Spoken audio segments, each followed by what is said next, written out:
Pro 1 RRI Palembang 92,4 MHz, Pro 2 91,6 MHz, Pro 4 88,4 MHz, Pro 5 89,2 MHz, Pro 3 93,7 MHz. Stasiun Relay Belitang 97,6 MHz, Stasiun Relay 4 Lawang 98,9 MHz, Stasiun Relay Indralaya 93,9 MHz, Stasiun Relay Lahat 90,2 MHz, Stasiun Relay Lubuk Linggau 95,1 MHz, Stasiun Relay Muara Beliti 90,0 MHz, Stasiun Relay Muara 2 88,7 MHz, Stasiun Relay Musirawas Utara 93,5 MHz, Stasiun Relay Pagar Alam 97,7 MHz, Stasiun Relay Penukal Abab Lematang Ilir 89,0 MHz, Stasiun Relay Prabu Muli 99,9 MHz, dan Stasiun Relay Sekayu 90,3 MHz. 92,4 FM Pro 1 Palembang, kanal informasi dan inspirasi. Palembang Menyapa.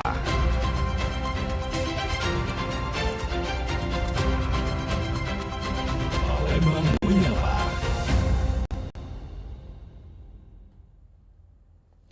Sembilan 92,4 FM Pro 1 RRI, kanal informasi dan inspirasi di Dialog Palembang Menyapa untuk edisi hari ini pendengar Senin 27 April 2026.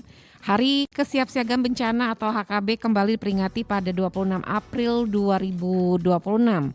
Jadi dalam rangka memperingati Hari Nasional tersebut, Badan Nasional Penanggulangan Bencana telah merilis imbauan pelaksanaan HKB 2026.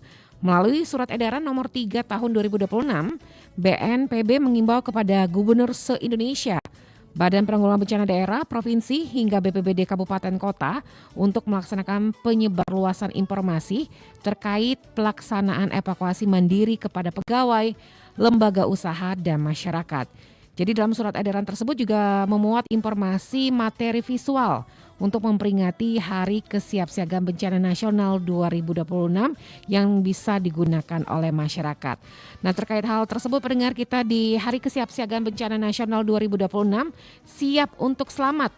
Kita juga sudah terhubung, sudah hadir juga langsung melalui studio kami di Pro 1 RRI Palembang, Kabid Pencegahan dan Kesiapsiagaan BPBD Sumatera Selatan, ada Bapak Haji Bobi Novian SEMSI. Selamat pagi, Assalamualaikum warahmatullahi wabarakatuh, Pak Bobi. Selamat pagi, salam tangguh. Dia jawabnya apa nih kalau salam tangguh? Oh, sehat selalu. Sehat selalu ya Pak. Semangat, ya. Semangat. Baik Pak Bobi. Siap. Kabarnya sehat Pak Bobi? Alhamdulillah pagi ini sehat. Alhamdulillah sehat Pak Bobi ya. Dan selain Pak Bobi, selaku Kabid Pencegahan dan Kesiapsiagaan BPBD Sumsel, kita sudah melalui via Zoom bersama kedua narasumber kita. Ada Kabid Pencegahan dan Kesiapsiagaan BPBD Oku Selatan, Ibu Uliati Liska SEMSI. Selamat pagi Bu Uli, Assalamualaikum. Selamat pagi Mbak Dela, Waalaikumsalam warahmatullahi wabarakatuh. Sehat kabarnya Bu Uli, pagi hari ini Bu Uli?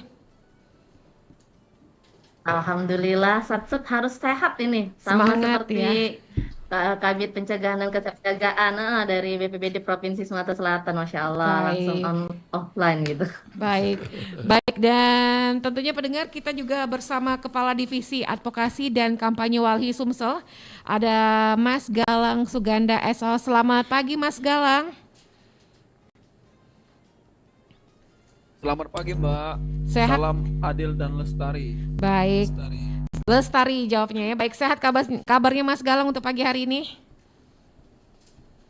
Alhamdulillah sehat Pak. Alhamdulillah sehat ya. Dan kita bersama ketiga narasumber kita akan berbicara mengenai Hari Kesiapsiagaan Bencana Nasional 2026 yang diperingati setiap tanggal 26 April 2026 ya. Siap untuk selamat tema kita tahun ini. Dan tentunya pendengar, kami mengajak Anda untuk berpartisipasi di line telepon kami di 0711369977 atau juga melalui line WhatsApp di 0821 79279090. Siaran ini secara live juga di YouTube channel kami di Pro 1 RRI Palembang, dan bisa Anda saksikan juga melalui YouTube channel aplikasi kami RRI Digital yang bisa Anda unduh di Play Store atau juga di App Store. Mungkin terlebih dahulu kita ke Pak Bobi Novian. Pak Bobi, di peringatan kemarin ya, Hari Kesiapsiagaan Bencana Nasional 2026 yang memang diperingati setiap tanggal 26 April ya Pak ya. Iya. Kalau dari BPBD Sumsel sendiri ini ada kegiatan apa saja nih Pak Bobi? Yang pertama, selamat pagi Bu Dela, selamat pagi Bu Uli di Kabupaten Oku Selatan BPBD, selamat pagi Pak Suganda dari Walhi Sumsel. Iya. Terima kasih kami diundang pada pagi hari ini. Tadi temanya berkaitan dengan Karhutla. Mengapa tanggal 26 April itu sebagai hari peringatan Karhutla, kesiapsiagaan bencana maksud saya? Adalah kesiapsiagaan bencana karena bertepatan dengan lahir Undang-Undang 24 tahun 2007 tentang kebencanaan, itu dasarnya. Untuk di Provinsi Sumsel kami sudah melakukan persiapan-persiapan baik dari secara istilahnya itu koordinasi dengan BPBD Kabupaten Kota. Di Provinsi Sumsel juga ada wujud juga melalui peringatan HKBI tahun 2026 ini, mari kita tingkatkan kewaspadaan, perkuatan koordinasi dan mewujudkan masyarakat yang tangguh dalam menghadapi bencana. Tindak lanjut daripada instruksi dari pusat dari BNPB, kami sudah mengadakan rakor Karhutla yang telah dilaksanakan minggu kemarin di tanggal 24 April. Alhamdulillah sukses. Itu pesertanya dari kabupaten kota, bupati, wali kota, unsur muspida, dari kejaksaan, dari Kejari, dari BPBD, dari semuanya institusi yang berkaitan dengan pemerhati lingkungan. Itu garis besar untuk pagi ini sementaranya. Kalau untuk kesiapsiagaan bencana sendiri secara pandangan atau juga yang dicatat dari BPBD Sumatera Selatan nih Pak Bobi, mungkin daerah di Sumatera Selatan yang mungkin yang menjadi catatan daerah yang mana saja yang bisa atau juga bisa menyebabkan bencana yang paling banyak di Sumatera Selatan di mana saja nih Pak Bobi?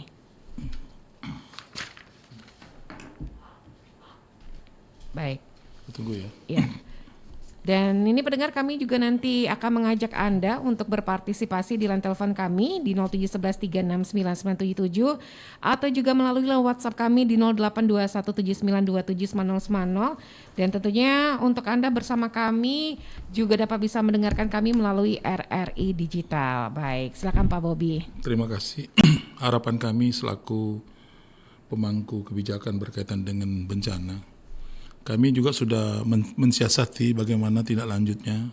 Kami berharap juga bencana yang setiap tahun ini mudah-mudahan di 2026 nggak terjadi. Betul, Pak. Kami upaya dari sisi kesiapsiagaan, kami kebetulan Kepala Bidang Pencegahan dan Kesiapsiagaan. Kami di dalam tahun 2026 ini termasuk di 2025 akhir kemarin, kami sudah sering monitoring ke kabupaten kota.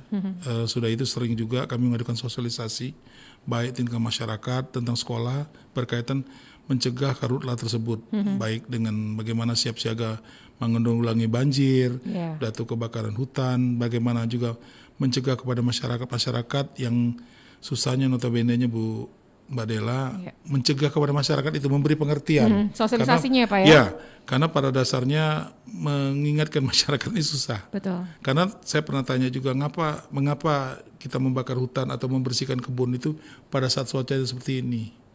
Jawabannya senyum. Nah, jadi justru itu yang kita memulai pendekatan kepada masyarakat tersebut. Alhamdulillah kita diarahkan oleh pimpinan berkaitan dengan kegiatan, walaupun di tahun 2026 ini Bu Dela sudah tahu bagaimana efisiensinya anggaran berkaitan pemerintah daerah, kabupaten, kota maupun pusat. Nah, itulah upaya kami dari BPBD Provinsi Sumatera Selatan. Mungkin bisa diceritakan juga Pak, untuk di tahun 2026 pencegahan apa saja yang sudah dipersiapkan atau mitigasinya? Kalau ini juga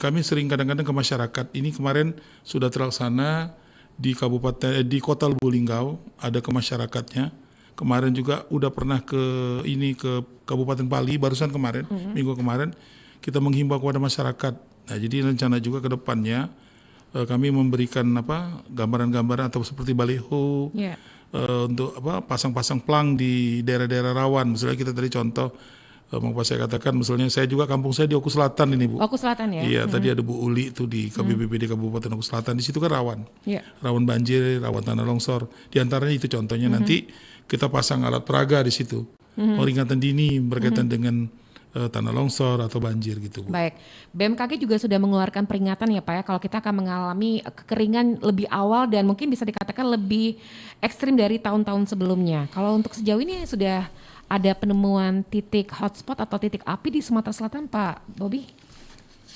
Kemarin tunggu, Bu. Ya. Baik. Iya, tunggu.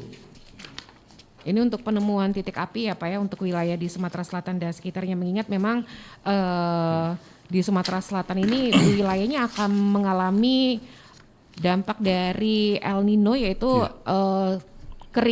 kekeringan yang sangat ekstrim. Silakan Pak Bobi. Alhamdulillah kalau kita melihat beberapa tahun yang terakhir, kita bisa lihat di tahun 2015 itu hotspotnya tertinggi itu 27,403. Tapi alhamdulillah di tahun 2025 kita tinggal 6.778. Jadi kita sudah berkurang, turun sudah dari 27 sampai ke 6.000 sekian. Kalau untuk Provinsi Sumsel yang dilaporkan dari Januari sampai bulan Maret rilisnya, di bulan Januari itu ada 158 titik, di Februari ada 111 titik, sedangkan di bulan Maret ada 358, lebih kurang 627 titik. Jadi kita berharap kepada masyarakat yang mendengar pada pagi hari ini, tolong bantu kami, tolong bantu kami bagaimana mencegah berkaitan ya semuanya, karhutlah, kebakaran hutan atau yang lain-lain. Untuk tujuannya memang supaya kita aman di tahun 2026. Saya rasa itu, Bu. Baik, Pak Bobi, kita ke Bu Uli dulu ya. Boleh. Selaku Kabid Pencegahan dan Kesiapsiagaan BPBD Oku Selatan. Bu Uliati, kalau dari Oku Selatan sendiri mungkin mitigasi apa saja yang sudah dilakukan, Bu? Mengingat kita akan juga mengalami kekeringan yang ekstrim lebih dari tahun-tahun sebelumnya, Bu Uli. Baik, Mbak Dela, terima kasih. Sebelumnya saya sapa-sapa dulu, boleh ya, Boleh, Mbak Dela, ya? boleh Bu Uli, silakan Bu Uli. Bismillahirrahmanirrahim. Assalamualaikum warahmatullahi wabarakatuh. Para pendengar RRI dimanapun berada, kabupaten kota, Sesumsel. Senang sekali bisa bergabung diundang dari RRI melalui Mbak Dela dan timnya seperti itu. Yang terhormat juga Bapak Haji Bobi Novian SEMSI selaku Kabid 1, bidang 1 saya bilang gitu ya, Pak Bobi ya. Yang kami hormati juga Bapak Galang Walhadi Sumsel, Masya Allah, Tabarakallah ya, bisa bergabung ini dengan teman-teman relawan yang super, luar biasa. Kami menyampaikan pertama ini permohonan maaf Mbak Dela, memang dihubungi oleh Pak Kalaksa BPBD Kabupaten Oku Selatan, seyogyanya beliau yang memang berkenan untuk menjadi narasumber pagi hari ini, namun karena memang kesehatan beliau dari DL, Dinas Luar, kemarin rapat Karhutla kemarin Pak Bobi, jadi beliau mengamanahkan kepada kami untuk mengikuti kegiatan hari ini untuk share to care, untuk berbagi informasi seperti itu ya Mbak Dela. Jadi apa yang ditanyakan oleh Mbak Dela tadi memang benar, kita setelah rapat koordinasi yang dipimpin oleh Bapak Gubernur langsung, Masya Allah, langsung ada delegasi dari pimpinan kami untuk mengadakan kegiatan mitigasi, diantaranya yang pertama yaitu aktivasi posko Mbak Dela. Nah ini perlu karena memang SOP-nya di kontingensi ketika ada satu bencana, kita harus memang bagaimana menyiapkan kita dulu, Posko Indo. Nah, Posko Indo ini berada di kantor BPBD, tergabung dari stakeholder terkait, termasuk juga teman-teman TNI Polri. Insya Allah kita sudah ready, walaupun memang di Kabupaten Oku Selatan sebenarnya saat ini masih bencana hidrometeorologi seperti itu. Namun kita termasuk 12 kabupaten kota yang siaga karhutla tetap kita seperti itu. Nanti kita mengikuti bagaimana dari pimpinan turunan dari SK Gubernur yang sudah diterbitkan, yaitu siaga karhutla. Nanti kita juga membuat siaga karhutla di Kabupaten Oku Selatan, namun kita melihat dulu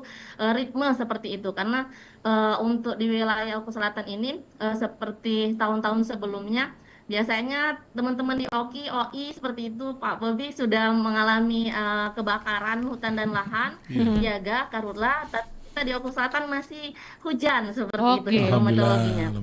Yang kedua tadi aktivasi posko induk, yang kedua yaitu aktivasi pos lapangan. Jadi diikuti juga pos lapangan yang ada di kecamatan. Kebetulan kita juga ada 19 kecamatan, seperti halnya posko banjir dan longsor, kita juga berkoordinasi intensif seperti itu. Bagaimana menyikapi apa yang disampaikan oleh viral saat ini, yaitu kalau kata para ahli seperti itu katanya El Nino Godzilla Iya. seperti itu, sangat menakutkan.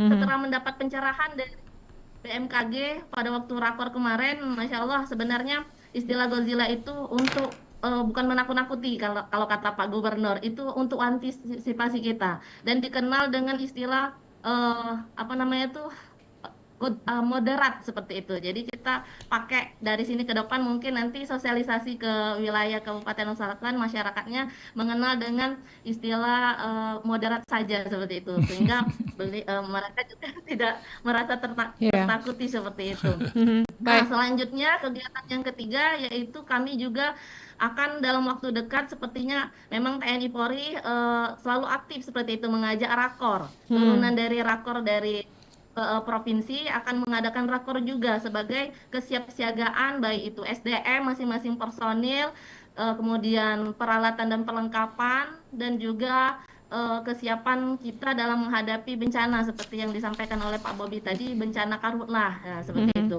Nanti di dalam rakor itu seperti tahun-tahun sebelumnya, biasanya kita akan membuat kesepakatan untuk turunan SK siaga tadi, siaga karhutlah tadi, dan sekaligus untuk kesiapsiagaan gelar apel peralatan dan perlengkapan seperti itu, Mbak Mhm. Dela. Baik. Untuk kesiapsiagaan itu.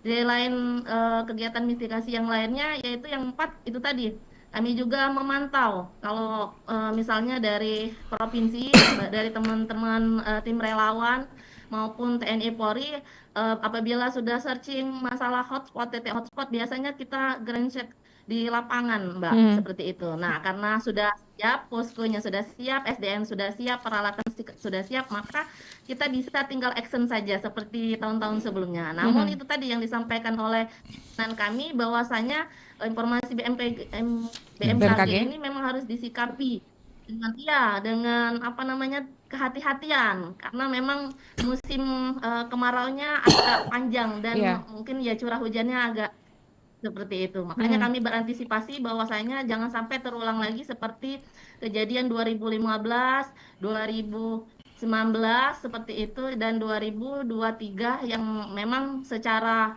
titik hotspot di wilayah Oku Selatan agak banyak. Iya. Walaupun kita bukan termasuk dari lahan gambut sebenarnya, Mhm. tapi mineral. Namun yaitu pembukaan lahan oleh masyarakat itu yang menyebabkan titik hotspot kita lumayan tinggi seperti itu, Mhm. Mbak Dela. Bu Mungkin Uli, itu Mbak Dela baik. informasinya kegiatan Bu mitigasi. Uli, kalau Ya, sejauh ini sudah ada penemuan titik hotspot di daerah Oku Selatan, Bu Uli? sementara belum ada informasi dan belum ada masuk data dari teman-teman juga di Pusdaklop kita, Mbak. Mhm. Sekarang malahan kita masih antisipasi siaga banjir dan longsor Mhm. seperti itu. Masih banyak Baik. di titik-titik rawan ya banjir dan longsor seperti itu, Baik, Mbak. kalau untuk Siap. status tanggap darurat bencana ini hingga 11 April 2026, apakah Oku Selatan sendiri sudah menurunkan status tersebut atau masih menetapkan status tanggap darurat nih Bu Uli? Ya, izin Mbak, sebagaimana memang itu tadi yang disampaikan oleh pimpinan kami, kita ini nggak berhenti ketika musim hujan, statusnya yaitu siaga banjir dan longsor. Mhm. Kemudian beralih lagi, Berkelanjutan statusnya ya Bu menjadi ya? karhutlah seperti itu, 12 bulan siap. Kami siap siaga bersama tim. Jadi saat ini kami masih memegang status SK siaga banjir dan longsor sampai dengan rakor kemarin. Mungkin nanti itu tadi mekanismenya adalah kesepakatan dalam rakor yang ada di Kabupaten Oku Selatan, termasuk stakeholder dan TNI Polri seperti itu, Mbak. Kalau memang mau ditetapkan karhutlah, nanti kita geser untuk mengajukan di bagian hukum seperti Baik. itu. Baik, kita ke Mas Galang Suganda selaku Kepala Divisi Advokasi dan Kampanye Walhi Sumsel. Mas Galang, kalau kemarin yang diperingati sebagai Hari Kesiapsiagaan Bencana Nasional 2026 dengan tema Siap untuk Siap untuk Selamat ya. Dari Walhi sendiri seperti apa nih tanggapannya Mas Galang? Oke, suara saya terdengar baik, Pak. Tapi agak berdengung nih Mas, agak berdengung. Mungkin kalau nggak pakai headsetnya nggak apa-apa nih Mas. Masih udah enggak, tapi mungkin volume suaranya agak lebih diperbesar aja nih Mas Galang. Kecil suaranya Mas. Ini masih Mbak. Halo. Gimana ya? Nah, ya silakan. Halo. Ya silakan Mas Galang. Ya, izin menyapa dulu. Terima kasih undangannya kawan-kawan RRI, Pak Dela, selamat pagi, Bu Uli, sama Pak Robi ya. Ya. Terima kasih sudah mengundang Walhi berbagi pandangan. Oke, kemarin sebenarnya menanggapi soal bencana ekologis, lah ya kalau Walhi bilangnya ini bencana ekologis, Pak, karena ada kaitannya dengan manusia, gitu ya. Itu terutama. Terima kasih sebenarnya untuk Gubernur hari ini kemarin sudah menetapkan bahwa Sumsel itu sudah status siaga dari 22 April sampai 30 November, Pak. Karena kita ketahui bahwa Sumsel hari ini 10 provinsi yang masuk kategori tadi fenomena El Nino Godzilla. Jadi di tahun ini diprediksi bahwa 2026 ini kalau kita berkaca di tahun 2023 itu ini bakal lebih parah sebenarnya. Cuman dalam proses ini kita tidak untuk menakut-nakuti, sepakat sama Bu tadi, tapi dalam proses kesiapsiagaan ini kita butuh effort ekstra atau bekerja keras yang lebih lah dari biasanya. Itu tadi kalau Walhi menilai bahwa dari karhutla ini sebenarnya dampak dari kegagalan yang sistemik, Mbak, terhadap pengelolaan ruang terkait perizinan skala besar, baik maupun kelapa sawit maupun HTI. Jadi kalau kita berkaca menurut data Walhi di 2023 itu di Sumsel ya secara keseluruhan 55% itu lahan yang terbakar itu di wilayah gambut gitu, Pak. 55%. Jadi kalau kita mencatat di tahun 2023 itu hampir 29.000 hotspot, dan parahnya itu berada di wilayah gambut. Nah, itu kita juga temuan Walhi di tahun-tahun belakang titik-titik hotspot ini kita temukan di sekitar atau ya banyak di lahan konsesi, Pak, di izin perusahaan gitu, di baik maupun kelapa sawit maupun HTI, termasuk lahan-lahan gambut gitu. Nah itu Pak kira-kira. Baik Mas Galang dan Pak Bobi dan Bu Uli, kita terima telepon ya. Ada pendengar kita yang ingin bergabung pagi hari ini di Pro 1 Palembang. Selamat pagi. Selamat pagi Mbak Dela. Selamat pagi Pak Virgo di Banyuasin ya. Iya Mbak. Baik Pak Virgo, kita bersama Kabid Pencegahan dan Kesiapsiagaan BPBD Sumsel, ada Pak Bobi Novian, ada Kabid Pencegahan dan Kesiapsiagaan BPBD Oku Selatan, Ibu Liati, dan Kepala Divisi Advokasi dan Kampanye Walhi Sumsel, Mas Galang Suganda. Silakan Pak Virgo. Baik, terima kasih Mbak Dela. Selamat pagi Bapak Ibu sekalian. Selamat pagi. Ini luar biasa ya, hari kesiapsiagaan bencana ya. Ini menjadi salah satu pengingat juga untuk kita sebagai masyarakat dan pemerintah, terutama bahwa bencana itu kapan saja bisa datang ya Bapak Ibu sekalian ya. Jadi maka dari itu kita mungkin butuh mempersiapkan hal itu agar tidak menimbulkan korban jiwa. Nah, yang menjadi pertanyaan dari kita sebagai masyarakat biasa, terutama mungkin juga masyarakat yang tinggal di beberapa wilayah-wilayah yang rawan bencana gitu ya. Selain juga langkah-langkah penanganan yang dilakukan oleh pihak-pihak terkait baik BPBD maupun Walhi gitu ya. Pastikan pada saat kita tidak ada bencana, misal seperti saat ini, mungkin kita anggap bahwa memang Kota Palembang banjir sebelumnya. Tapi kan beberapa hari misalnya contoh kita nggak banjir atau mungkin bencana-bencana yang lainnya gitu ya. Ada tidak mungkin penyampaian disampaikan oleh pihak BPBD maupun juga Walhi gitu ya pada pemerintah daerah terkait dengan potensi-potensi yang bisa menimbulkan bencana gitu ya, baik itu mungkin yang disebabkan oleh alam, tanah longsor atau sebagainya yang mungkin bisa dilihat, atau ada langkah-langkah deteksi dini mungkin ya Mbak Dela ya. Jadi minimal ketika mungkin musim pancaroba tiba atau mungkin pada saat musim hujan datang gitu ya, kita sudah mempersiapkan hal tersebut. Jadi bukan seperti pemadam kebakaran gitu ya, ketika kebakaran baru sibuk untuk memadamkan atau berusaha untuk mengatasi bencana yang ada. Nah, apakah itu sudah dilakukan dari pihak-pihak terkait, terutama juga dari BPBD? Karena memang kalau hanya sekedar kita menunggu, kemudian kita menunggu ada bencana, bekerja, kemudian tidak ada bencana, mungkin ya anteng-anteng saja juga mungkin salah. Nah, mungkin itu yang menjadi pertanyaan dari kita, dari masyarakat ya, apakah juga ada langkah-langkah mitigasi sebelumnya yang bisa disampaikan, jadi bisa meminimalisir terkait dengan akibat jika memang bencana itu terjadi. Kemudian bencana-bencana yang ada di Sumsel ini, ya ruang lingkupnya, karena di sini juga ada Pak Bobi ya dari BPBD Sumsel. Kan masing-masing wilayah kan 17 kabupaten kota di Sumsel ini kan berbeda-beda Pak ya. Untuk wilayahnya, kontur tanahnya, dan sebagainya gitu ya. Nah, apakah juga sama mitigasinya? Apakah ada mitigasi khusus dari masing-masing wilayah kabupaten kota terkait dengan bencana-bencana yang mungkin bisa saja terjadi, namun sudah kita antisipasi sejak dini. Jadi minimal kalau seandainya pun hal itu terjadi, meskipun tidak kita harapkan, tapi minimal sudah ada langkah antisipasi dan masyarakat juga sudah siap terkait dengan semua bencana itu. Baik. Itu aja Mbak Dila, terima kasih banyak. Ya. Baik, terima kasih Mas Virgo di Banyuasin. Pak Bobi mungkin langsung boleh ditanggapi Pak Bobi.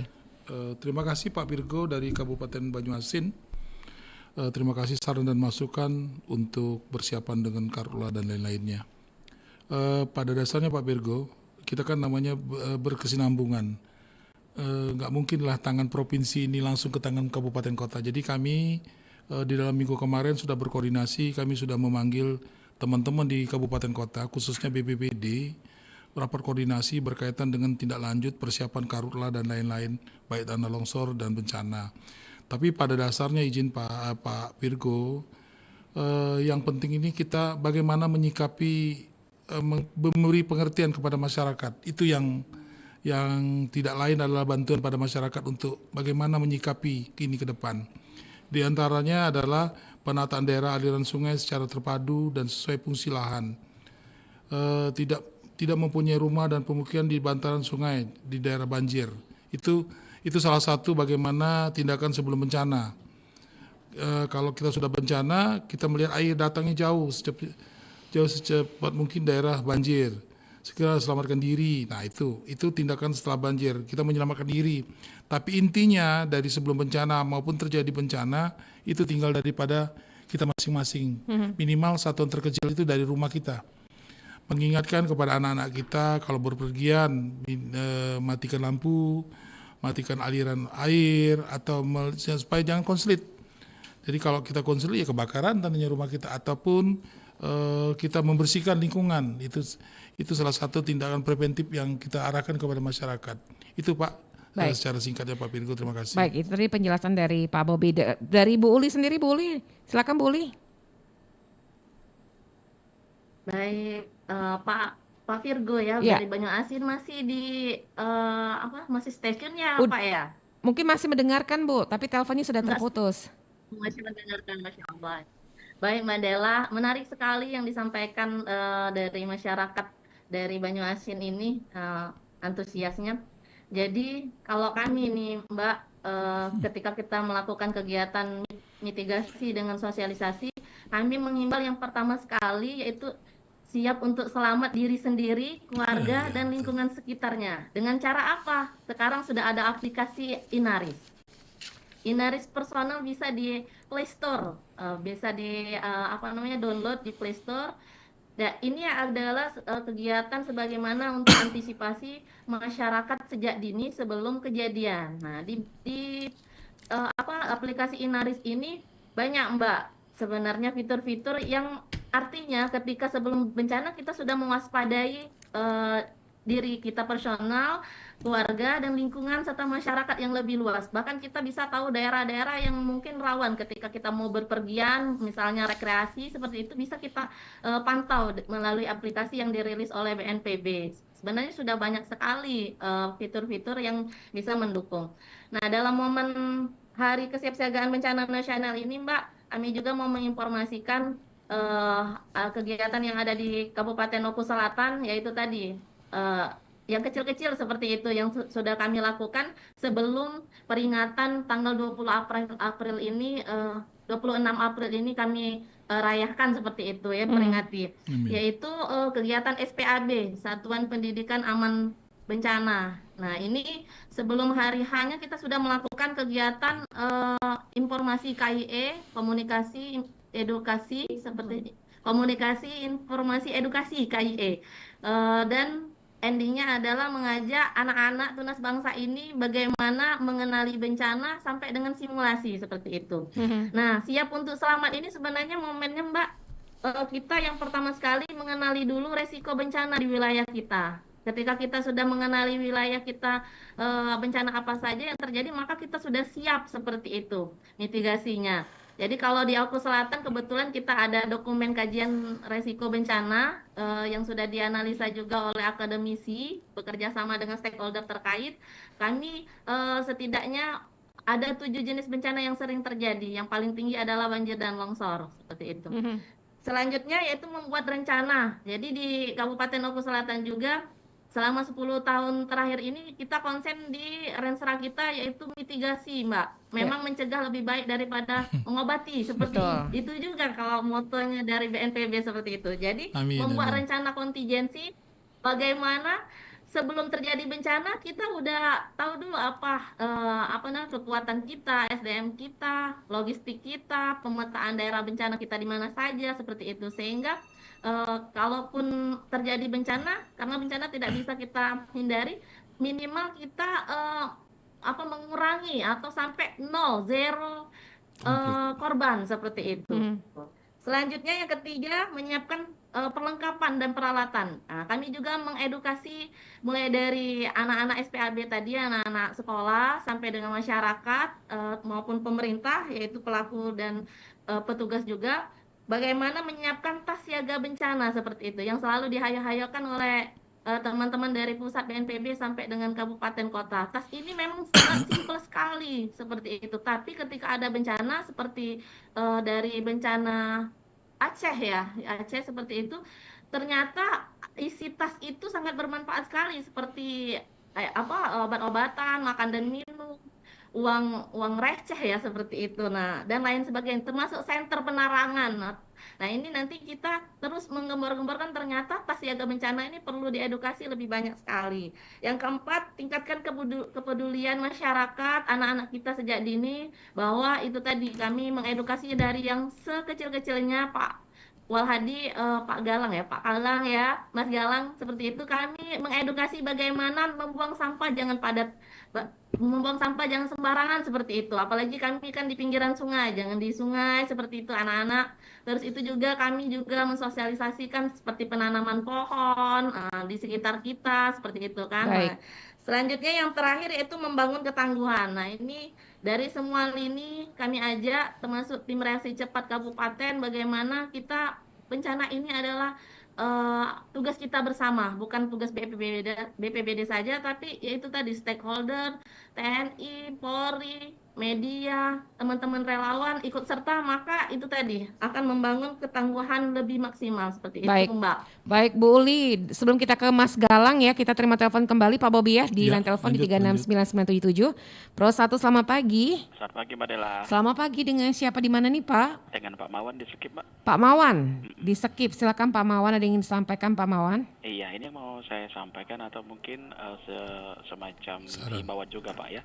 Nah ini kan Pak, saya juga salah satu korban banjir nih Pak, korban banjir yang notabene kendaraan saya rusak gara-gara banjir karena mau tidak mau harus menerobos banjir kan Pak. Apalagi di Sekip itu titik rawan banjirnya memang setiap tahun kayaknya nggak selesai Pak ya. Nah ini kalau boleh tahu Pak, sejauh ini dari BPBD sendiri sama pemerintah sudah sejauh mana nih Pak untuk mengatasi banjir ini yang tak kunjung selesai dari tahun ke tahun. Itu aja. Baik, segitu saja Pak Mawan. Ya. Baik, silakan Pak Bobi, mungkin boleh langsung ditanggapi Pak Bobi. Mohon izin Pak Mawan, terima kasih. Saya juga punya kendaraan yang kemarin lewat banjir juga, sekarang masih di bengkel. Jadi barangkali gini Pak Mawan, apa yang saya katakan tadi dari awal memang berat untuk mencegah. Tadi dari Bu Uli tadi juga mencegah daripada mengobati. Ya betul. Memang risikonya kita sama-sama lihat di Palembang ini kalau debit hujannya tinggi, risikonya banjir. Benar. Saya kemarin ya kena juga, sekarang masih di bengkel. Alhamdulillah baru hari ini kendaraan itu bisa diambil. Tapi intinya Pak Mawan, kami sudah berkoordinasi dengan pihak BPBD Kota Palembang berkaitan menyikapi berkaitan genangan air atau yang lain. Ya barangkali kondisi keuangan kita juga, kondisi keuangan kita pada tahun 2026 ini yang sangat-sangat memperhatikan efisiensi. Jadi barangkali ini sebagai pencatatan kita. Kami juga barangkali meminta bantuan kepada BNPB Pusat, karena di BNPB Pusat itu ada sumber dana berkaitan namanya hibah kepada langsung ke BPPD-nya kabupaten kota. Tapi memang respon cepat, tinggal bagaimana kabupaten kota khususnya Kota Palembang menyikapi tersebut. Kami beberapa hari yang lalu juga sudah berkoordinasi dengan tindak lanjutnya ke BPPD-nya Kota Palembang. Ya barangkali tinggal respon cepatnya BPPD-nya Kota Palembang berkaitan menyikapi hal-hal tersebut. Berkaitan dengan genangan air atau yang lain, ya namanya upaya pemerintah daerah. Kita berharap juga provinsi ataupun kabupaten kota khususnya Palembang memperhatikan berkaitan bagaimana menyikapi arahan berkaitan genangan air tersebut, Pak Mawan. Saya rasa itu, Pak. Terima kasih Pak Bobi, Kabid Pencegahan dan Kesiapsiagaan BPBD Sumsel. Kita kembali ke Mas Galang. Mas Galang dari Walhi Sumsel, mungkin dari Walhi Sumsel juga yang menjadi catatan daerah atau kabupaten kota yang ada di Sumatera Selatan yang mungkin menjadi perhatian Walhi untuk kesiapsiagaan bencana ini, daerah mana saja nih Mas Galang? Ya, mungkin saya mulai dari ini Mbak ya, dari situasi penguasaan lanskap oleh korporasi di Sumsel gitu ya. Yeah. Kalau data Walhi menunjukkan bahwa dari 8,3 juta hektar hutan di Sumsel ini, itu sebanyak 3,3 jutanya itu dikuasai oleh perusahaan berskala besar, Pak. Baik itu perkebunan, sawit maupun HTI maupun pertambangan. Jadi kalau kita pecah bahwa untuk luas izin perkebunan sawit itu 1,2 juta hektar, HTI-nya itu 1,3 juta hektar, dan luas pertambangan itu sekitar 700.000. Artinya hampir 40% wilayah Sumsel ini dikuasai korporasi sebenarnya, Pak. Nah, kalau Walhi titik fokusnya pada lahan gambut, Mbak ya. Lahan gambut terkait ini untuk arah ke depan terkait penegakan hukum yang masih lemah bisa dibilang. Jadi di tahun 2023 itu, Mbak, sudah 11 perusahaan yang disegel, Mbak, yang terbukti lahannya itu terbakar. Bahkan berulang, di tahun 2019 dia terbakar, di 2023 dia terbakar. Yeah. Nah, ini juga kan agak kurang apa ya? Kalau Walhi bilang ya tebang pilih. Dia sebatas penyegelan aja, bentuk pertanggungjawabannya untuk masyarakat yang menjadi korban itu belum sampai situ, Mbak. Bahwa perusahaan itu disegel iya, cuman dalam bentuk ya pelang gitu aja, pelangisasi. Sama ini, Mbak, meningkatkan keseriusan mitigasi bencana baik maupun pemerintah daerah, dalam hal ini provinsi maupun ke daerah. Karena kan kita tahu bahwa titik-titik kebakaran itu kan sebenarnya sudah bisa diprediksi, Mbak, dari hari ini dengan kondisi fenomena El Nino Godzilla ini. Jadi ya kita bisa memaksimalkan lah setelah diprediksi jauh-jauh hari, ya khususnya, Mbak ya, pada kawasan gambut misalnya, yang memang ya sebenarnya data-data titik hotspot ini tidak jauh, Mbak, berbeda dari titik-titik sebelumnya, dari tahun-tahun sebelumnya, lahan-lahan itu saja. Ini ya turunan tadi dari pemerintah daerah maupun pemerintah provinsi gitu. Nah, terkait ini, Mbak, juga mengkoordinasi sebenarnya dari antar lembaga terkait pengelolaan. Jadi kalau kita misalnya kalau untuk ini, Mbak ya, ketidak transparan lah soal data lahan atau kawasan tanpa pengelolaan. Misal kalau kita ke Indralaya, banyak lahan-lahan yang kiri kanan itu tidak tahu itu punya siapa, Mbak, datanya. Nah, tapi lokasi itu, gambut itu pasti terbakar ketika musim kemarau. Nah, kita juga butuh lah ya, atau pemerintah daerah melalui gubernur, kira-kira ini punya siapa, perusahaan siapa misalnya, dan mereka harus bertanggung jawab ketika wilayahnya itu terbakar. Baik, Mas Galang dan Pak Bobi dan Bu Uli, kita terima telepon kembali ya Mas Galang ya. Ada pendengar kita kembali yang bergabung. Pro 1, selamat pagi. Halo, Pro 1, selamat pagi. Halo. Baik, nampaknya terputus ya. Untuk Anda yang ingin bergabung kembali di line telepon kami di 369977 atau juga melalui line WhatsApp di 082179279090. Pro 1, selamat pagi. Selamat pagi, Mbak Dela. Selamat pagi, Pak Zakaria di Kenten ya. Iya. Ya, silakan Pak Zakaria. Ya mau dengan Pak Bobi dulu ya. Boleh, silakan. Nah, selamat pagi Pak Bobi. Selamat pagi juga Pak Zakaria di Kenten. Ya ini menarik sekali kalau soal lingkungan hidup ini karena menyangkut masalah soal bencana ya, yang itu jangan sampai terulang seperti di 3 provinsi di Sumatera itu. Jadi yang saya mau tanya begini Pak Bobi ya, apakah masalah simulasi kepada masyarakat, karena ini kesulitan Pak Bobi untuk memberi penjelasan kepada masyarakat, mungkin masalah dana apa-apa ya. Jadi apakah bisa dari BPBD itu memberikan simulasi yang jumlah yang banyak gitu, memberikan pencerahan kepada masyarakat supaya hal ini bisa terjangkau secara banyak. Gitu ya. Yang kedua untuk Ibu Uli ya. Iya. Ya Ibu Uli ini Oku Selatan, kita mendengar bencana yang terjadi Oku Selatan ini banjir longsor gitu ya. Selama ini kita tidak terdengar. Bagaimana menurut Ibu Uli yang terjadi di Oku Selatan itu, apakah lingkungan hutannya sudah banyak yang rusak gitu, sehingga bencana yang terjadi di sana itu yang kita dengar ini seperti itu begini bentuknya keadaannya. Baik. Terima kasih tanggapannya, semoga selalu mencerahkan pada masyarakat. Assalamualaikum warahmatullahi wabarakatuh. Baik, terima kasih Pak Zakaria di Kenten. Mungkin kita ke Pak Bobi dulu, silakan Pak Bobi. Terima kasih Pak Zakaria di Kenten. Kebetulan kita juga tinggal di Kenten juga Pak Zakaria, salam kenal. Memang berat di satu sisi, kita harus siap sedia berkaitan dengan persiapan ini. Di satu sisi kita kendalanya dengan anggaran. Efisiensi. Saya terima kasih masukan. Barangkali ini pemerhatian juga nanti setelah kita ini akan berkoordinasi dengan BPBD Kota Palembang dan Provinsi berkolaborasi dan Kabupaten Kota juga. Kita juga akan mengadakan sosialisasi. Itu juga Mbak Dela.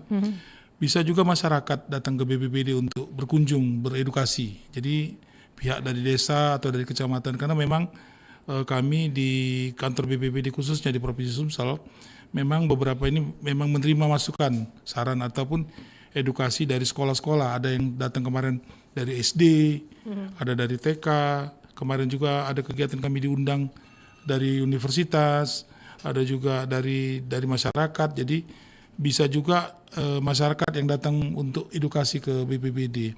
Saran saya juga untuk Pak Zakaria, saran dan masukannya juga sudah saya teruskan ke BPBD-nya Kota Palembang untuk memperhatikan kegiatan SPAB-nya di kecamatan atau di kelurahan atau di desa, khususnya di lingkungan Kota Palembang. Baik. Sebelum kita ke Bu Uli, kita terima telepon kembali Pak Bobi ya di 369977 Pro 1. Selamat pagi. Selamat pagi. Pagi, dengan siapa di mana nih Mbak? Maya dari Kenten. Mbak Maya di Kenten, silakan Mbak Maya. Izin Pak mau bertanya terkait masalah banjir di Palembang ini. Salah satu penyebab banjir ini kan masalah sampah di Palembang ya Pak. Nah, saya mau menanyakan apa ada sanksi tegas dari pemerintah terkait banjir ini? Kan masalah sampah itu karena penyebab banjir ini ya Pak. Baik. Segitu saja Mbak Maya? Iya. Baik, terima kasih untuk Anda yang sudah bergabung bersama kami. Ini kemarin juga peraturan wali kota ya Pak ya, ada sanksi tegas ini apabila terdapat masyarakat yang membuang sampah sembarangan dengan uang ya Pak ya, dengan sanksi tersebut. Nah, ini untuk sanksi tersebut kalau mungkin bisa dikasih tahu kira-kira sudah berlangsung atau seperti apa nih Pak? Izin Bu Maya, terima kasih. Bu Maya dari Kenten, terima kasih saran dan masukannya. Memang saya tadi berkatakan berulang-ulang, memang susah kita meyakinkan masyarakat.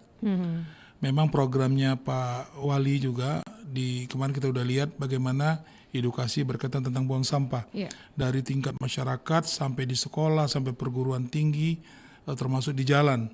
Untuk intinya adalah jangan membuang sampah sembarangan. Kalau nggak salah itu di Perwali Pak Wali itu kalau nggak salah kita kena denda 500.000 kalau nggak salah. Tapi pada dasarnya walaupun itu perwalinya ada, kena dendanya apa, tinggal bagaimana meyakinkan masyarakat ini jangan sembarangan membuang sampah. Kesadaran ya Pak ya? Saya semangat ini Bu, semangat pagi ini. Bagaimana kesadaran meyakinkan kepada masyarakat termasuk diri kita. Termasuk diri dan anak-anak kita di rumah, bagaimana membuang sampah itu jangan sembarangan. Saya rasa itu Bu. Baik. Saya rasa itu Bu. Baik, kita kembali ke Bu Uli. Bu Uli, yang tadi disampaikan Pak Zakaria di Kenten mengenai lingkungan hutan di Oku Selatan tuh kondisinya seperti apa saat ini? Mengingat banyak kejadian ya seperti tanah longsor, banjir yang sering terjadi di Oku Selatan. Bu Uli, silakan. Baik, terima kasih Bapak Zakaria, Masya Allah ya. merhati juga walaupun di Palembang mungkin ada saudaranya di selatan seperti itu. Iya kali. Memang benar, kebetulan memang kita ini kalau di Oku Selatan kan hilir, ada beberapa faktor menyebabkan apa namanya banjir dan longsor bencana, termasuk juga yang disampaikan oleh Pak Zakaria tadi. Mungkin ada nih alih fungsi lahan ya, yang dari tadinya apa hutan seperti itu jadi perkebunan maupun pemukiman seperti itu. Jadi faktor yang pertama ini kami sampaikan dulu, Mbak Dela, penyebab dari banjir dan longsor kebetulan paling tinggi seperti itu. Nah, yaitu yang pertama Muara II. Jadi Muara II ini memang pertemuan dari dua sungai. Jadi Sungai Saka dan Sungai Selabung seperti itu. Nah, ini juga jadi faktor ketika intensitas curah hujan tinggi meluap air, nah sehingga terjadinya banjir seperti itu. Banjir kita juga di Oku Selatan ada banjir genangan dan banjir bandang. Selanjutnya juga yang kedua karena memang untuk longsor kontur wilayah kita seperti itu. Secara topografi berbukit, berlereng-lereng sehingga memang rentan untuk terjadinya longsor itu, Mbak Dela. Selanjutnya juga yang seperti yang disampaikan oleh Pak Zakaria, memang dari data Mas Galang tadi ya Mas ya, nah mungkin salah satunya Oku Selatan, alih fungsi lahan tanaman ini. Nah, jadi memang ke pemukiman seperti itu pada waktu kami KLHS dengan tim dari DLH ya, seperti itu, dan juga ada waktu rapat RT RW, ada kajian-kajian yang dilihat dari ahli-ahli seperti itu, memang dari hutan ke perkebunan, dari hutan ke pemukiman seperti itu yang menjadikan faktor apa namanya tuh bencana banjir dan longsor makin ke sini makin meluas seperti itu. Sebagaimana moto dari jargonnya BNPB, kita jaga alam, alam jaga kita. Mantap. Kayaknya kita balik lagi seperti itu, reboisasi seperti itu. Menanam hutan, menanam pohon. Nah, satu untuk anak cucu kita. Seperti itu Mbak Dela. Baik. Kalau dari Mas Galang sendiri, ini dari Walhi ya, Walhi Sumsel. Kalau untuk pembangunan infrastruktur seperti di Sumatera Selatan seperti jalan tol ataupun juga kawasan industri yang ada di Sumatera Selatan, apa juga ini menjadi dampak terhadap risiko bencana yang ada di Sumatera Selatan nih Mas Galang? Ya, saya sepakat Mbak ya. Sebenarnya kalau kita lihat konteks Palembang sebenarnya ya itu sangat berpengaruh dalam hal ini banjir, apa yang dikatakan Mbak yang Kenten tadi sebenarnya.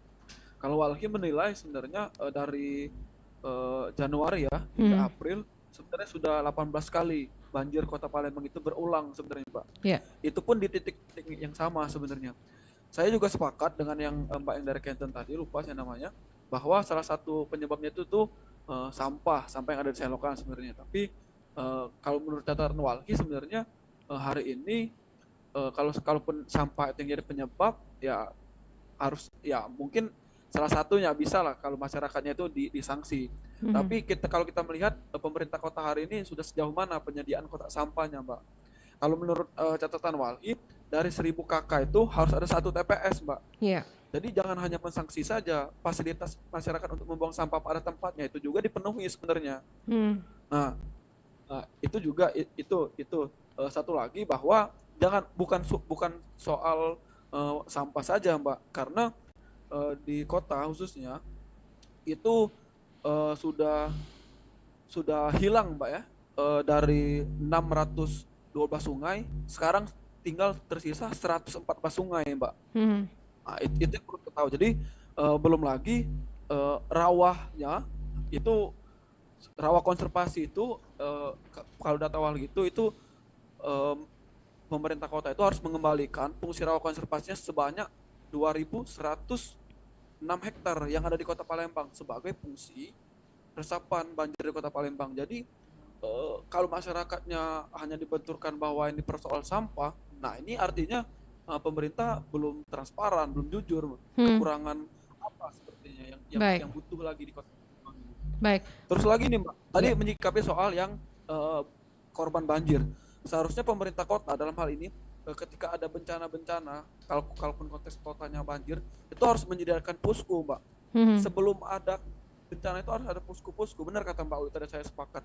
Nah posko ini nantinya kalaupun ditindaklanjuti ya dia bisa menuntut pertanggungjawaban pemerintah. Misalnya kalaupun ada motor yang rusak, ya bagaimana pemerintah harus ya entah membenarkan, entah memberikan kompensasi sebanyak, tapi tentu ada langkah-langkah sebenarnya kan. Tapi paling tidak posko banjir, Mbak, posko bencana banjir yang wilayah terdampak yang sering banjir berulang lah seperti itu. Nah, dalam konteks ini karhutla juga penting, Mbak, menurut kami. Jadi masyarakat ketika dievakuasi kemana, ketika kabut asap itu terjadi, sistem obat-obatan gimana, mitigasinya seperti apa, itu juga penting, Mbak. Baik. Karena hari ini bencana terjadi itu yang paling terdampak itu yang pertama itu perempuan, anak, ya masyarakat sekitar gitu. Itu juga kita harus telaah sama-sama. Baik. Mungkin itu dulu, Mbak. Ya baik. Mas Galang, Bu Uli dan Pak Bobi, kita terima telepon kembali ya. Ada pendengar kita masih ingin bergabung. Pro 1, selamat pagi. Halo. Baik, nampaknya terputus ya. Dan ini kembali ke Mas Galang. Mas Galang, kalau untuk sampah, kita berbicara sampah, bukan berarti kita di sini bisa menyalahkan pemerintah, itu bukan ya. Tapi kalau dilihat dari sampah sendiri, masyarakat itu dengan sadar. Ini penemuan sampah sofa ya, berupa sofa di aliran sungai Musi yang kemarin sempat viral. Nah, ini juga menjadi catatan Walhi nggak sih untuk masyarakat terkhususnya yang ada di bantaran sungai nih, Mas Galang? Ya, itu tadi sebenarnya, Mbak, ya, bahwa hari ini ada peraturan wali kota terkait pengangkutan gratis sampah besar. Tapi sampah kecilnya juga jadi persoalan sebenarnya, Mbak. Hari ini misalnya banyak perumahan-perumahan yang harusnya difasilitasi oleh pemerintah kota untuk membuang sampah pada tempatnya, malah harus bayar, Mbak. Nah, itu juga menjadi catatan. Itu uangnya kemana, terus prosesnya seperti apa, uangnya bakal balik kemana, apakah menjadi keuntungan pribadi, itu juga. Terus juga tadi, Mbak, harusnya pemerintah itu sudah bisa membuat lah atau memperbanyak tempat-tempat pembuangan sampah yang memang benar dikelola oleh pemerintah. Jadi jangan ada lagi sampah-sampah yang ilegal, sampah-sampah yang liar itu yang nantinya mereka juga bakal lari ke sungai. Gitu, Mbak. Baik, karena lintas waktu kita juga sudah mendekati pukul 9 waktu Indonesia Barat. Ini nggak terasa Pak Bobi ya, Bu Uli ya. Mas Galang, mungkin kita ke Mas Galang dulu. Mas Galang dari Walhi Sumsel, ada yang ingin disampaikan kepada masyarakat atau juga ke pemerintah di peringatan Hari Kesiapsiagaan Bencana 2026 ini? Silakan Mas Galang. Halo, mungkin bisa open mic Mas Galang? Ya. Halo, Mbak. Ya, silakan. Bisa diulang, Mas. Mungkin itu, Mbak, ya. Ya, kalau konteksnya karhutla, ya tadi itu ya, bahwa titik-titik hotspot itu sebenarnya sudah bisa diprediksi. Artinya dalam pemerintah provinsi maupun daerah itu serius, Pak, agar bisa memaksimalkan untuk mengurangi hotspot yang terjadi di Sumatera Selatan. Kalau konteks perkotaan tadi ya, terkait posko, pemerintah kota juga harus menjalankan putusan sebenarnya, Mbak. Menjalankan putusan yang berhasil dimenangkan Walhi Sumsel bersama masyarakat Kota Palembang untuk terkait banjir Kota Palembang itu. Tadi menambahkan yang karhutla tadi tindak tegas, Mbak, sebenarnya untuk perusahaan korporasi yang wilayahnya terbakar, jangan hanya sebatas ya pensegelan, bila perlu dicabut izinnya. Jadi jangan sampai masyarakat yang dikorbankan. Ya misalnya ada masyarakat yang nakal membuka lahan secara membakar, itu ditangkap. Bagaimana dengan perusahaan yang jelas-jelas kita sudah punya titik, kita sudah punya luasan, cuman pasang disegel saja. Nah, kira-kira ya jangan tebang pilih lah soal itu, karena untuk hotspot ini itu sudah bisa diprediksi sebenarnya, Mbak. Ya, mungkin itu, Mbak. Baik, terima kasih Mas Galang. Kita ke Bu Uli. Bu Uli, selaku Kabid Pencegahan dan Kesiapsiagaan BPBD Oku Selatan, ada yang ingin disampaikan Bu Uli di hari kemarin ya, peringatan Hari Kesiapsiagaan Bencana Nasional 2026 dengan tema Siap untuk Selamat. Silakan Bu Uli. Baik, Mbak, ini sudah di WA oleh Pak Kalaksa katanya, walaupun tidak bisa bergabung, tapi beliau menyampaikan amanahnya. Ini dari Kabupaten Oku Selatan, Kalaksa BPBD menyampaikan himbauan yang pertama dalam tema, maksud kami dalam peringatan HKB dengan tema Bersatu dalam Siaga, Tangguh dalam Menghadapi Bencana. Kami menghimbau yang pertama seluruh lapisan masyarakat khususnya di Kabupaten Oku Selatan, mari kita menginstal aplikasi Inaris. Ini ada yang personal, ada juga yang tingkat luas ya seperti itu. Nah, jadi ini untuk kesiapsiagaan kita mulai dari diri sendiri. Yang kedua, pantau terus informasi dari BMKG dan dari medsos seperti itu tentang bahaya potensi-potensi bencana yang ada di wilayah kita Sumsel dan Indonesia khususnya seperti itu. Yang ketiga, mari kita tingkatkan kesiapsiagaan, kita jaga alam, alam jaga kita dengan cara bagaimana mulai dari komunitas yang paling kecil, yang paling sederhana yaitu di lingkungan keluarga kita dulu, terus itu komunitas-komunitas yang ada di relawan di sekitar kita dan pemerintah stakeholder terkait seperti itu. Mungkin itu Baik. Mbak Della. Kita terima kasih. Baik, terima kasih Bu Uli, Kabid Pencegahan dan Kesiapsiagaan BPBD Oku Selatan. Kita ke Kabid Pencegahan dan Kesiapsiagaan BPBD Sumatera Selatan. Ada Bapak Haji Bobi Novian. Pak Bobi ada yang ingin sampaikan kepada masyarakat? Silakan Pak Bobi. Saya rasa cukup. Tadi udah dijelaskan, ditambahkan oleh Pak Galang Suganda dan Ibu Uli dari Oku Selatan, dari Wahli dari Sumsel. Saya cuma ingin mengingatkan kepada masyarakat, tanpa bantuan kerjasama dari masyarakat, stakeholder masyarakat berkaitan dengan ini tidak akan bisa jalan. Jadi saya mengingatkan kepada masyarakat luas pendengar Pro 2 RRI ini, Kota Palembang, supaya kita menjaga kebersihan lingkungan kita masing-masing untuk mencegah berkaitan dengan karhutla, baik banjir maupun tanah longsor. Saya rasa itu Bu. Baik, Cukup. Baik Pak Bobi, terima kasih banyak waktunya bersama Pro 1. Pak Uli, Bu Uli, terima kasih waktunya bersama Pro 1. Mas Galang, terima kasih juga waktunya bersama Pro 1. Salam sehat selalu, selamat beraktivitas kembali. Selamat pagi, Assalamualaikum warahmatullahi wabarakatuh. Waalaikumsalam warahmatullahi wabarakatuh. Semangat. Salam tangguh, salam sehat selalu. Salam sehat selalu. Dan itulah pendengar di Hari Kesiapsiagaan Bencana Nasional 2026 yang diperingati setiap tanggal 26 April 2026 ya. Dan tadi sudah berdialog bersama Kabid Pencegahan dan Kesiapsiagaan BPBD Sumsel, ada Bapak Haji Bobi Novian, SEMSI. Bersama Kabid Pencegahan dan Kesiapsiagaan BPBD Oku Selatan, Ibu Uliati Liska, SEMSI.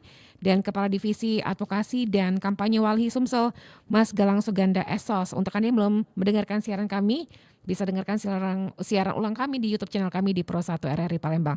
Tepat pukul 9 waktu Indonesia Barat di program Halo RRI. Tetaplah bersama kami.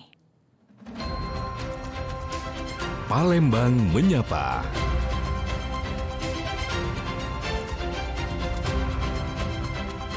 Palembang Menyapa.